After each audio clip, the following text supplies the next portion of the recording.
Hey guys, Paul from Paul's Body Engineering here. So, grilled burgers, how good are they?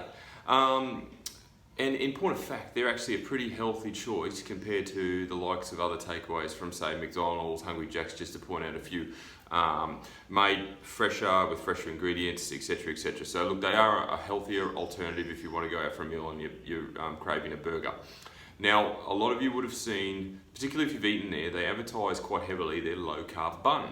Now, this is the part that I want to debunk, because while it is low carb, and I've said this in previous vlogs or in previous posts that I've made, it may not always appear as clear-cut as it seems. And that is what I'm going to debunk today. So basically, the low-carb bun is in fact low carb. You would have seen the pictures, it's very thin. It's not made traditionally like a traditional bread or bread roll is. So what I've done is I've done a comparison against their traditional bun, which is the standard seeded bun that you'll see. So let's have a look at what we've written here. So this is your low carb bun. It's got only 8.5 grams of carbs. So that's pretty good. That's very, very low for a bun of any description. And this is just the bun. It's not taking into consideration what goes in between it.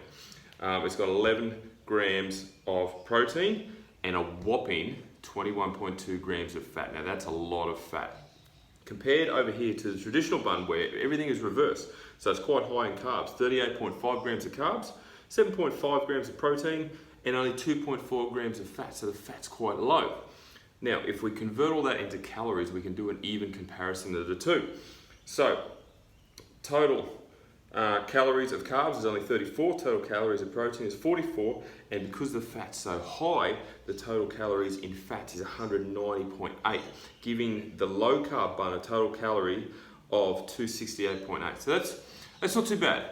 But when we compare it to the traditional bun, you're looking at 154 calories for the carbohydrates, 30 calories for the protein, and only 21.6 calories for the fats, which gives you 205.6 calories. So in comparison between the two, the traditional bun actually wins out, and wins out by a good 63 calories. So look, it's not a lot, but if you eat there regularly, if you're counting your calories, if you're counting your macros, that makes a big deal. And in particular, the amount of fat that's in there, because the body can take time to process fat. If it's saturated fats, trans fats, it takes time to break it down. So the point of this argument or this debunking is, go with the traditional bun. If it fits your macros, if it fits your calories, if you're looking for a healthier option, go with the traditional bun every single time, because the body can burn carbohydrates a hell of a lot easier than it can burn fat. So while it says low carb and they're promoting it as a healthy option, in point of fact, it's not.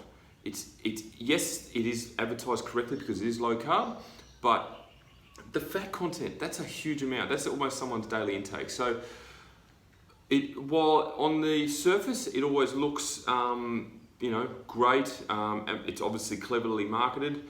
Once you dig deep, and it's like some of the other things that I've promoted or spoken about in the past, your diet jellies, your protein bars, your sugar-free maple syrups, all those sorts of things. If it's too good to be true, it usually is, and that's the motto of today. It is too good to be true, and it is. So guys, if you're going to grill for any particular reason, forget the low-carb bun option, go for a traditional, stick to something simple. Your body will thank you for it, and so will your head, and the numbers make sense. So happy days. Keep smiling. You know why? It's free.